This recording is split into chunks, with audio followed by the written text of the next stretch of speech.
Bonjour à toutes et à tous et bienvenue à cette nouvelle vidéo qui porte sur la dynamique du dipôle RC.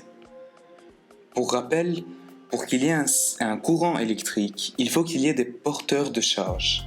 Les électrons libres et les ions négatifs se déplacent dans le sens contraire du courant. Les ions positifs se déplacent dans le même sens que celui du courant. On rappelle la loi des mailles. La somme des tensions au sein d'une maille orientée est nulle. On retrouve la loi d'additivité des tensions vue au collège. Pour un générateur, la tension et l'intensité ont le même sens. Pour un récepteur, ils ont un sens contraire.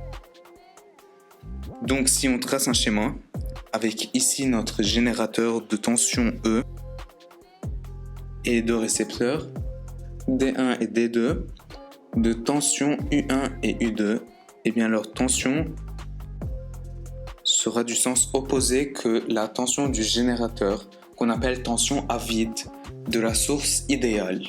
Et d'après donc la loi des mailles, si nous avons I, d'après la loi des mailles, E égale U1 plus U2. Maintenant passons à la loi des nœuds.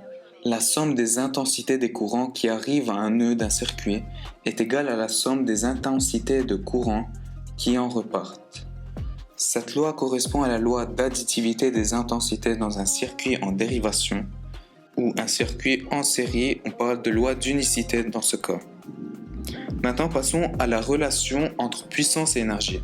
Pour rappel, la puissance est le produit de la tension U et l'intensité I, alors que l'énergie, c'est le produit entre la puissance et le temps. La puissance s'exprime généralement en watts, alors que l'énergie s'exprime en watts-secondes, donc en joules ou en wattheures. La caractéristique d'un dipôle est la représentation graphique de la tension U aux bornes de celui-ci en fonction de l'intensité du courant I qui le traverse. Donc U en fonction de I. La tension aux bornes d'un dipôle ainsi que l'intensité du courant qui le traverse dépendent de tous les dipôles présents dans un circuit électrique. Les coordonnées du point de fonctionnement P, point d'intersection des caractéristiques des dipôles, indiquent la tension aux bornes de chacun des dipôles et l'intensité du courant qui les traverse quand le circuit fonctionne. Point d'intersection, c'est le point de fonctionnement P. Maintenant, passons à l'intensité du courant électrique. Un courant électrique correspond à un déplacement d'ensemble de charges électriques. Charge électrique notée, ou plutôt la quantité de charge électrique, qu'on note Q. En régime permanent indépendant du temps, l'intensité I se calcule grâce à la quantité de charge électrique qui traverse une section de conducteur pendant une durée ΔT.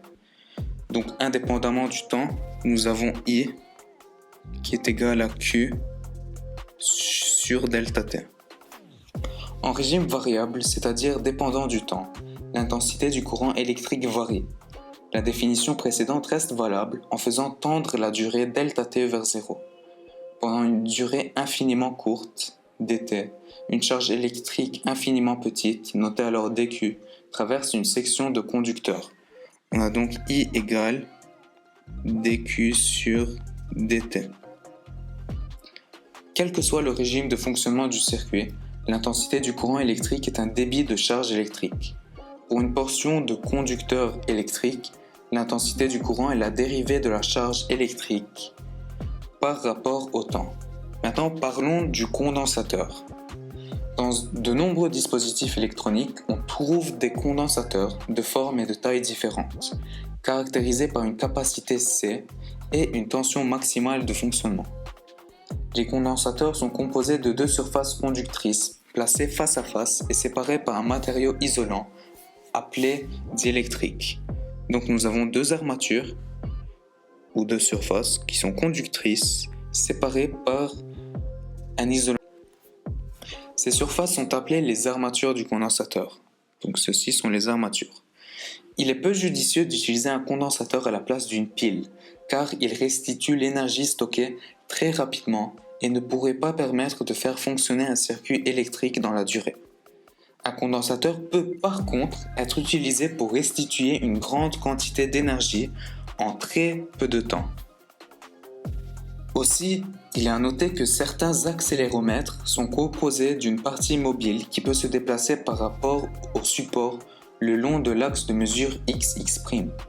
La partie mobile et le support forment deux peignes enchevêtrés, l'un dans l'autre, et donc les tiges des peignes qui sont en regard les unes des autres constituent les armatures d'un ensemble de condensateurs plans élémentaires. On a donc l'accéléromètre qui ressemble à ceci, avec cette partie mobile et ceci les armatures. Ce dispositif est extrêmement miniaturisé. Sa taille typique est de l'ordre de quelques millimètres et son épaisseur de l'ordre de 1 micromètre. Un condensateur se charge lorsqu'il est soumis à une tension électrique. Un courant électrique circule, ce qui permet à des charges de signe opposé de s'accumuler sur chacune des surfaces conductrices. Un champ électrique apparaît alors entre les armatures. Donc nous avons plein de charges qui s'accumulent sur les armatures. Ici nous avons un point A et un point B. L'aptitude d'un condensateur à accumuler sur ses surfaces conductrices un grand nombre de charges électriques est appelée capacité, notée C. Elle caractérise un condensateur et s'exprime en farad, F. La capacité d'un condensateur est souvent proportionnelle à la surface des armatures et inversement proportionnelle à la distance qui les sépare. Les condensateurs usuels ont souvent des capacités de quelques microfarads, nanofarads ou picofarads. Donc on parle de microfarads, nanofarads ou picofarads. Pour une tension donnée, plus la capacité d'un condensateur est grande, plus il emmagasine de charge sur ses armatures. Pour détecter la présence d'un objet à proximité ou un déplacement, les capteurs capacitifs peuvent utiliser la mesure de la variation de diverses grandeurs, la capacité, la charge des surfaces conductrices ou le champ électrique à l'intérieur du condensateur. Un capteur peut être assimilé à un condensateur plan s'il est constitué de deux armatures planes, quasiment séparées ou quasiment planes et séparées par un isolant. Maintenant, parlons de la relation entre la charge électrique et la tension pour un condensateur. À tout instant T, la charge qu'on note QA en fonction de T de l'armature A d'un condensateur est proportionnelle à la tension UC à ses bords. L'intensité I du courant électrique dans la branche d'un condensateur, notée plus simplement I, donc I en fonction de T qu'on note plus simplement I, est la dérivée de la charge électrique QA par rapport au temps. Donc comme on l'a vu précédemment, I c'est la dérivée. Le signe de l'intensité I du courant dépend du sens de variation de QA, donc celui de UC. I peut aussi être exprimé en fonction de C et de UC. Et puisque C est une constante, alors on peut sortir le C et noter C facteur de la dérivée de UC par rapport au temps.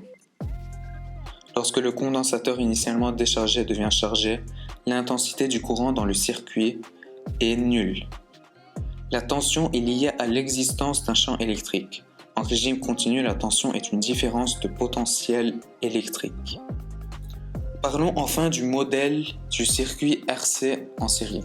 L'association en série d'un condensateur de capacité C et d'un conducteur ohmique de résistance R constitue un dipôle RC. Étudions comment se charge ou se décharge le condensateur d'un tel dipôle lorsqu'une tension constante est appliquée entre ses bornes. Dans le cas de la charge, un condensateur est initialement déchargé tel que UC égale 0 V et l'interrupteur est en position 2. Dans ce cas, la position 2, on parle d'une position qui ne lie pas directement le condensateur au générateur. À la date T0, T égale 0, l'interrupteur est basculé en position 1, donc le condensateur est lié directement au générateur, donc il se charge. Et dans le cas de la décharge, nous avons inversement UC qui est égal à E initialement, lorsque l'interrupteur est en position 1, et à la date T égale 0, l'interrupteur est basculé en position 2, le condensateur se décharge. Donc établissons maintenant l'équation différentielle vérifiée par la tension UC. Tout d'abord, d'après la loi des mailles, nous savons que, et ceci dans le cas de la charge, alors que dans le cas d'une décharge, nous avons 0. Aussi, il faut noter la loi d'Ohm. Maintenant, grâce à ces informations, nous pouvons en déduire l'équation différentielle. En effet, si nous sommes dans le cas d'une charge maintenant, on remplace UR par l'écriture R fois I, donc nous avons E égale, et d'après la définition de I que nous avions vue précédemment, nous savons que E égale A. Et si on réarrange l'écriture, nous obtiendrons. Déterminons maintenant la solution de l'équation différentielle vérifiée par la tension UC. Donc pour une équation différentielle y' égale AY plus B, avec A différent de 0, les solutions de l'équation sont de la forme y égale avec K une constante d'intégration réelle. Ici, la fonction y est la tension UC. La variable x, c'est le temps t. La constante a, c'est moins 1 sur r fois c. Et la constante b, c'est e sur r fois c, ou 0 dans le cas d'une décharge. Et donc, par identification, on obtient uc égale au plus 0 dans le cas d'une décharge. Déterminons maintenant la constante d'intégration K. Dans le cas de la charge, le condensateur est initialement déchargé, tel que QA0 est égal à 0. Et dans le cas d'une décharge, le condensateur est initialement chargé, tel que UC0 est égal à E. Et donc dans le cas de la charge, on va remplacer UC par UC0. Et dans le cas de la décharge, nous aurions eu K égale E. Ainsi, en remplaçant K ici, nous obtiendrons UC égale. Et dans le cas d'une décharge, nous avons E moins TRC. Maintenant, passons à l'allure de la courbe qui donne la tension aux bornes du condensateur en fonction du temps. Il est préférable d'augmenter le nombre de points de mesure pour obtenir une courbe plus précise, pour mieux lisser la courbe de la tension observée. Il faut donc diminuer l'intervalle de temps entre deux mesures pour la même durée d'enregistrement. Donc dans le cas de la charge, nous avons une courbe avec la valeur de UC qui tend vers E. Et dans le cas de la décharge, une valeur initiale de E. Les équations précédentes montrent que UC dépend du produit R fois C. Plus R fois C est grand, plus la durée de charge delta T ou de décharge est grande. Procédons à une analyse dimensionnelle du produit R fois C. La constante de temps τ permet de déterminer la durée de la charge ou de la décharge d'un dipôle RC. En effet, la solution de l'équation différentielle montre que pour une durée 5τ, la tension UC atteint sa valeur finale, E en charge ou 0 volts en décharge, avec un écart de moins de 1%. Le régime variable, appelé régime transitoire, est alors considéré comme terminé. Il est remplacé par un régime permanent stationnaire. UC et I sont désormais constants. Et dans ce cas, τ, qui est le temps caractéristique de la charge ou de la décharge, est exprimé par le produit de R et C et en secondes. Pour déterminer τ, on peut procéder graphiquement. Les méthodes graphiques de détermination nécessitent l'exploitation de la solution de l'équation différentielle vérifiée par la tension UC aux bornes du condensateur lors d'une charge ou d'une décharge. Par exemple, dans le cas de la charge du dipôle RC initialement déchargé, pour tout T égale à τ, donc R fois C, et dans le cas d'une décharge, on obtient 0,37 E. Et par linéarisation, on peut procéder également, donc dans le cas de la décharge du dipôle RC initialement chargé, la solution de l'équation différentielle, et donc τ c'est R fois C, donc c'est l'opposé de l'inverse du coefficient directeur K de la droite, ln de UC égale F de T. Merci d'avoir regardé la vidéo et à bientôt.